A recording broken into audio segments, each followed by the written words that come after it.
Forest की जमीन पे एनओसी दे दी उसको चलाने के लिए, और वहां के मुख्यमंत्री उस चीज के लिए मना कर रहे हैं कि हमने कोई परमिशन नहीं दी है।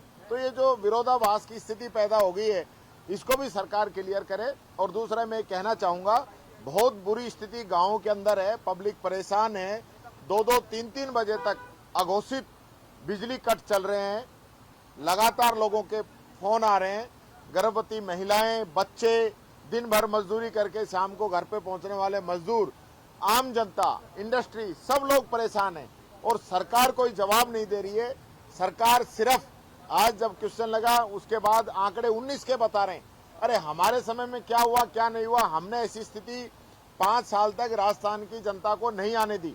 हमने बिजली की व्यवस्था की, घर के बिल के अंदर बिजली में छूट दी, किसान को कुएं के कनेक्शन के लिए उसको छूट दी, और लगातार आज ये जो दिन के अंदर बिजली आ रही है ना, ये भी हम लोगों की नीतियों की वजह से है। आज जो सोलर पावर प्लांट लगे हैं उनकी वजह से दिन में पूर्ति हो पा रही है, नहीं तो जैसी हालत रात की हो रही थी वैसी दिन की होती। तो मैं ये कहना चाहूंगा, सरकार इस पे ध्यान दे और प्रदेश की गरीब जनता, आम आवाम के बारे में जरूर सोचे। मदन दिलावर जी ने आज खेद प्रकट किया आदिवासी के मुद्दे को लेकर, उन्होंने कहा। देखिए, मैं कहना चाहूंगा, मंत्री जी को खेद बहुत पहले प्रकट कर देना चाहिए था। जिस प्रकार की भाषा का उपयोग उनने किया था वो गलत था। हमें कोई ऐसा शब्द नहीं बोलना चाहिए कि जो किसी दूसरे धर्म, जाति, समाज, समुदाय, व्यक्ति को बुरा लगे।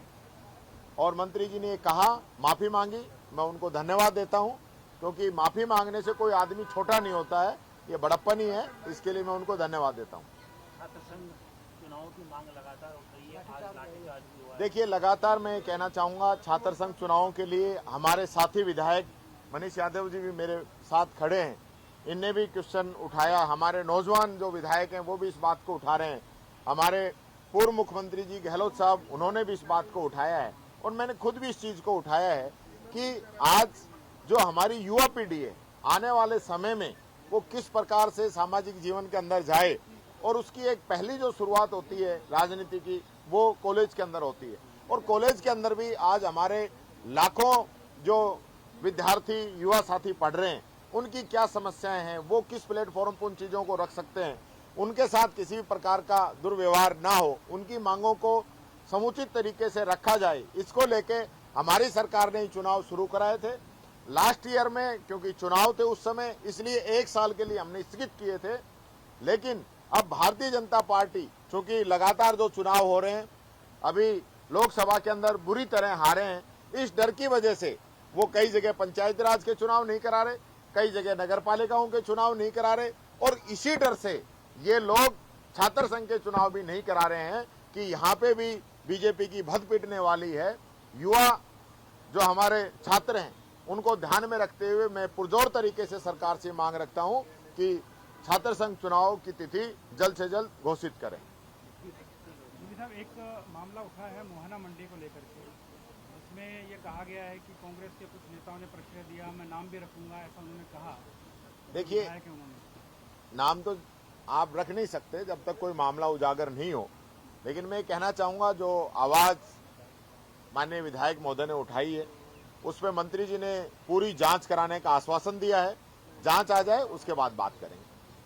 एक राहुल गांधी को लेकर ने कहा था कि मास्क उठा के तस्वीर लेके जाते हैं, किस तरह से? देखिए, मैं कहना चाहूंगा, आज राहुल गांधी जी के बारे में जो लोग कह रहे हैं उनके लिए मैं कहना चाहूंगा, राहुल गांधी 5वीं बार के सांसद हैं।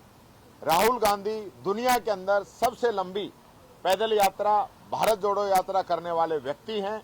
उन्होंने 4,500 किलोमीटर एक बार पैदल और गाड़ी और पैदल के द्वारा मणिपुर से लेकर मुंबई तक की यात्रा और कन्याकुमारी से लेकर कश्मीर तक की यात्रा उन्होंने की है।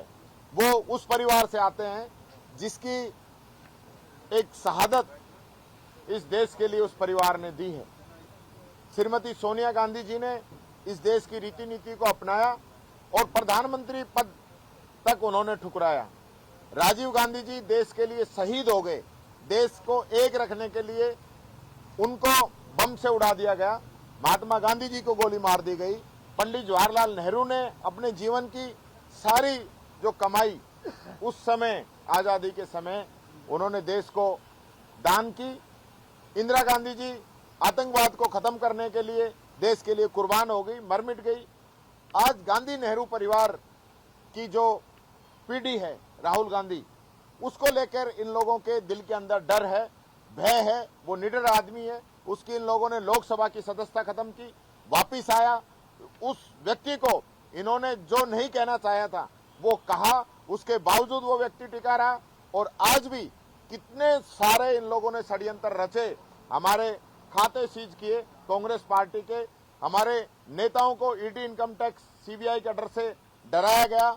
खुद राहुल गांधी जी को 56 घंटे तक ईडी ने पूछताछ की, उसके बावजूद वो उन सब से बाहर निकल के आए और 400 पार की बात करने वाली बीजेपी को घुटनों पे लाके टिका दिया। इसलिए ये लोग राहुल गांधी से डरते हैं, इस प्रकार की ये बात करते हैं। मैं पूछना चाहता हूं इन लोगों से, आज बीफ निर्यात देश के अंदर घटा या बढ़ा है, इसके जवाब दे। इनका मंत्री कहता है मैं बीफ खाता हूं, उसका जवाब दे। इनके मंत्री बीफ के लिए लेटर लिख के भेजते हैं, उसका जवाब दे। अरे राहुल गांधी की क्या बराबरी करेंगे लोग?